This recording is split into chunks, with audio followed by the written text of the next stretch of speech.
Hi investors, welcome to SOIC। तो आज की इस वीडियो में we try to screen stocks जो आज की मार्केट सिनेरियो में भी वैल्यू स्टॉक्स लग सकते हैं। तो वैल्यू स्टॉक्स की क्या बात करते हैं? Usually some of those stocks which are ignored by the markets, यहाँ पे जहाँ पे वैल्यूएशन काफ़ी सस्ती है एंड उसके पीछे रीजंस भी होते हैं। तो उसके पीछे के reasons can they go away or not, that is what decides कि whether that stock is a value stock or is it a value trap. तो इस वीडियो के अंदर हम पूरी वीडियो में value traps and value stock identify करने की ट्राई करेंगे and I want you to learn कि इस वीडियो में से आप कैसे वैल्यू वाला माइंडसेट ले सकते हैं। हो सकता है कि वो माइंडसेट लेके आप कोई और स्टॉक आइडेंटिफाई करें, but the effort of this video is just to teach you the mindset. Before starting the video, if you're excited for it, just drop a hell yes in the comments and make sure that you subscribe to the channel.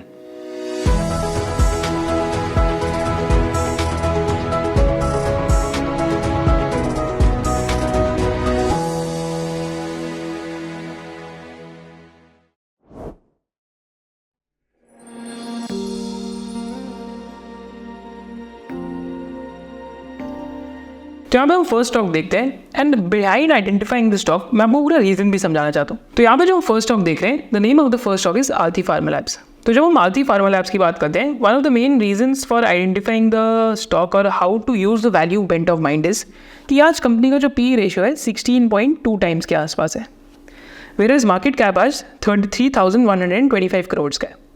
जब 3,125 करोड़ का market cap है, इस पे company कितना cash flow generate करे?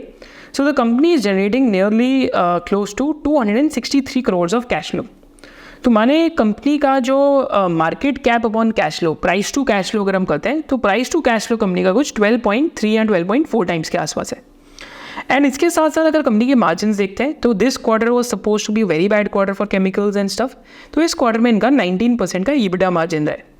फिर ये तो एक इंटरेस्टिंग चीज़ है। इसके साथ साथ अगर हम देखते हैं तो भी इनकी जो रिसेंटली कॉन कॉल हुई थी, जो आप यहाँ पे आके देख सकते हैं, तो रिसेंट कॉन कॉल में भी मैनेजमेंट ने गाइडेंस दी कि हमारा जो मार्जिन है 19 to 20% में सस्टेनेबल है।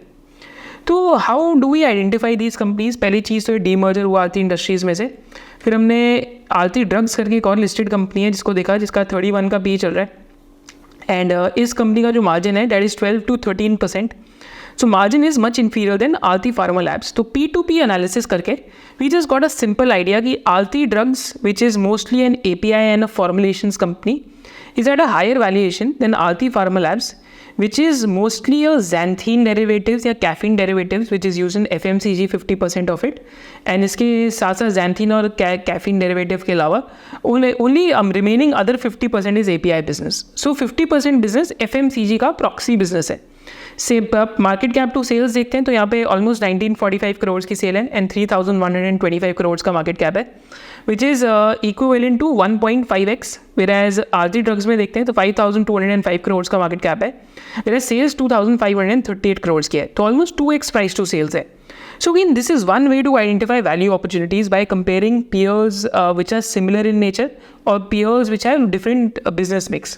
So one of the reasons कि why does it trade at a cheap valuation is simply because कि company recently got demerged and demerger में क्या होता है कि institutions have to forcefully sell। जो large institutions है they forcefully sell। जैसे DIA holding has gone from 13.68 to 10.65 क्योंकि जिन DIAs को आरती इंडस्ट्रीज ओन करना है they won't own Aarti pharma labs. So this is the first opportunity and this is how we identify stocks. Second, अगर हम यहाँ stock देखते हैं, so it belongs to the forging sector and forging में भी क्या नाम है स्टॉक का? MM Forgings। तो MM Forgings is a stock जो आप देखेंगे तो लॉन्ग टर्म में it is forming a base type. अगर आप ट्रेडिंग व्यू पे भी देखेंगे तो it is forming a very clear base. And यहाँ पे क्या है कि कंपनी मैनेजमेंट की गाइडेंस क्या है कि पहली चीज़ तो मार्जिन इनके सस्टेनेबल है, like other forging companies over the years the margin have been sustainable. And यहाँ पे कंपनी की गाइडेंस क्या है कि इस साल 76,000 टन का टनेज था, माने 76,000 टन का जो सप्लाई था कमर्शियल व्हीकल इंडस्ट्री को करा 76,000 टन का, which is expected to go to 85,000 tons and sale is expected. जो इनका गाइडेंस, अगेन मैं इसमें कुछ नहीं कह रहा, जो गाइडेंस है इनका 1,800 करोड़ का गाइडेंस है with 19% margins. So if some of you are a bit adept at financial modelling, तो आप 1,800 करोड़ की सेल पे 19% EBITDA मार्जिन करके खुद आप ऑपरेटिंग प्रॉफिट भी कैलकुलेट कर सकते हैं। इस कंपनी का मल्टीपल देखते हैं तो आज 18 टाइम्स अर्निंग्स पे, एंड अगर लॉन्ग टर्म का पी रेशियो देखते हैं तो लॉन्ग टर्म का भी पी 19.1 है। तो आज एवरेज मीन पी से the stock is nearly last 5 year के एवरेज मीन पी से सस्ता है 10 ईयर के मीन पी से ऑलमोस्ट सिमिलर लेवल्स पे, राइट, एंड मैक्सिमम में भी चेक कर सकते हैं, तो मैक्सिमम में आई थिंक इस टाइम पे तो stock wasn't that discovered, but yeah this is a case with MM Forgings and guidance is to grow the tonnage, जिसको हम वॉल्यूम्स कहते हैं, at a rate of 12 to 13% this year. Whereas RK Forge जो इनका sibling company है, that has done very well, and RK Forgings has diversified into defense, has diversified into like railway wheels, has diversified into EV, commercial vehicles, etc. So this company is also growing at 25-30% and it's still at 34p. उतना value bent of mind नहीं है, but PEG ratio आज भी कुछ 1x के आसपास है इस कंपनी का, and the company has also guided for improving their margins going forward. So this is the opportunities within the forging sector. इसके आगे देखते हैं, तो इसके आगे अगर हम आते हैं तो ये 13.3 PE पे है. It's a company by the name of Amaron, and इस कंपनी का भी अगर हम लॉन्ग टर्म PE रेशियो देखते हैं, मैक्सिमम में जाके देखते हैं, so it's at the lowest ever PE ratio since 2013. I think बीच में कोविड टाइम पे 12.1 की PE पे गया था, बट अभी 13.3 की PE पे है. And one of the reasons is, तो यहाँ पे आप सिंपली आगे देख सकते हैं कि कंपनी का जो सेल्स एंड मार्जिन है, सो कंपनी का जो सेल्स एंड मार्जिन है मैक्स में अगर आप देखेंगे तो gross margin have fallen to 28.9% and operating margins have fallen to one of the lowest ever at 12.9% because जो lead के prices हैं, lead के prices have increased. तो जब lead के prices increase होते हैं तो आपके margins go toward downturn. But because now they are doing lithium ion cells investment, तो 14 to 15% is one of the sustainable margins. तो अगर कंपनी का मार्जिन 15% पे सस्टेन करने लग जाए एंड PE मल्टीपल जो हिस्टोरिकली लो लेवल्स पे है दैट इवन स्लाइटली री-रेट्स, तो you can get an idea कि what are the things that can happen. And also high single digit to like low double digits पे यहाँ पे management की volume growth guidance तो आई. सो मल्टीपल ईयर्स से it is forming a base और going through a downturn. Could it turn और could it not turn, that is again a question worth asking कि value by है या value trap है, ये आपको सोचना है. बट हम बिलो 20p या 15p स्टॉक्स की बात करने जाते हैं. फिर हम एक और बिजनेस पे आते हैं, that is a business by the name of Mayur Uniquoters. And this is also similar story like MM Forgings or a similar story like your like this Amaron. तो Mayur Uniquoters भी 2014 में peak out कर गया था stock, and since then it is in a long formation, like मतलब एकदम long base form हो रहा है बिजनेस में. तो कई लोग ऐसा भी करते हैं जो फ्रेंड्स हैं कि they just simply draw a horizontal line from here and they will wait कि when the previous high gets taken off with very high volumes. So this is also one of the ways to basically filter opportunities. Company का जो margin अभी 19% है. So company का export cell 150 crore का था 2023 में, जो अगेन कंपनी ने गाइड करा है कि इनको मर्सिडीज़ एंड BMW का contract after working with them for last 7 to 8 years finally जाके मिले. So if export contribution grows, and again it's guidance कि 150 crores का जो revenue it can go to 600 crores in next 2 years, and export business is the highest margin business. I think export business में 22 to 25% EBITDA margin के बीच में आएगा.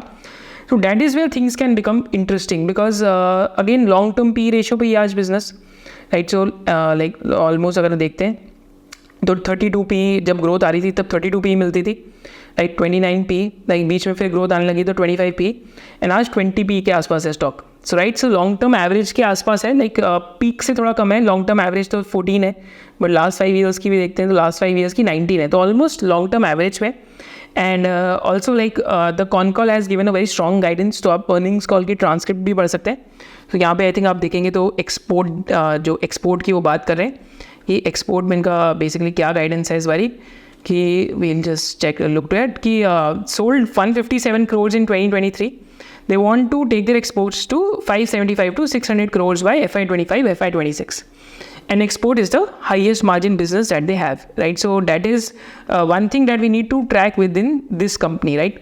And next financial year की क्या guidance है? 400 crores की, right? And this financial year की क्या guidance है export में? 225 crores की. So this financial year also implies almost 40% plus growth in exports, and next financial year implies almost अगर हम बात करते हैं तो 150 से मतलब 157 से 225 से 400. So again like another growth of 70 to 80%. So this is something that is worth tracking within the business कि whether they are able to deliver or not after multiple years of disappointment. So this is with Mayur Uniquoters. Finally coming to the new meme stock, and what is the new meme stock? ITC होता था पहले. Now HDFC Bank is the next ITC, and last 3 years से अगर आप देखेंगे तो एकदम जो फ्लैट लाइन होती है 1400 to 1600 के बीच में चल रही है, and now long term shareholders are getting frustrated कि यार ये तो मीम स्टॉक ही हो गया है, no matter what happens the stock won't move. So ignorance है स्टॉक में, मर्जर कंप्लीट हो चुका है, स्टिल ग्रोइंग एट 15 to 20%। अगर आप पैट की अगर देखते हैं 3 years का 20% है, ट्रेलिंग 12 month का 23% पैट ग्रोथ है, and price to book level पे it has gone to one of the lowest ever in last 10 years it has ever been at. So price to book पे it is lowest ever in last 10 years. Average price to book 4.4 थी, अभी 3.1 है, trailing के ऊपर, forward पे तो और भी कम होएगी। Yeah, so this is the last stock and P ratios at 16 times. So this is how you look at value opportunities. Sometimes they can be value trap as well. But this is how you look at the bent of mind कि जब आप value opportunities देख रहे हैं। So thank you so much for joining us, and this was just a brief framework कि आप भी कैसे डिफरेंट वैल्यू बेस्ड स्टॉक्स को आइडेंटिफाई कर सकते हैं। आपकी क्या की लर्निंग्स थी इस वीडियो में से, do let me know in the comment section below. And also there is a special announcement that we are doing a crash course starting from 10th of September, and हर 18 months में we do 1 live batch, and this is the live batch जो next 18 months में हम अभी first time कर रहे हैं। इसके बाद जो नेक्स्ट लाइव बैच होएगा probably that will be doing in 2025 sometime around that, and in this live batch we'll teach you how to analyze stocks, how to filter stocks, what to look for in stocks, how to exit stocks in a very objective way, and साथ साथ कैसे आप खुद एक पूरा अपना framework बना सकते हैं इन्वेस्टिंग का, combining both fundamentals and technicals, and this will start from 10th of September and will last for the next 5 Sundays। तो हर संडे को ये सेशंस होंगे, and it will go on till October, and उसके साथ साथ post the sessions are completed we'll also do a question and answer round after each and every session ताकि आपके सारे doubts भी solve हो जाए। So if you want to register for the crash course, the link is in the description below, and the crash course is a part of SOIC membership। अगर आपको detailed explanation of each and every concept चाहिए तो वो SOIC membership के अंदर है, and crash course is also part of SOIC membership, so you can also register for the SOIC membership। But if you want to separately register for the crash course, the link is there in the description below, and these will be live classes held on 5 Sundays back to back।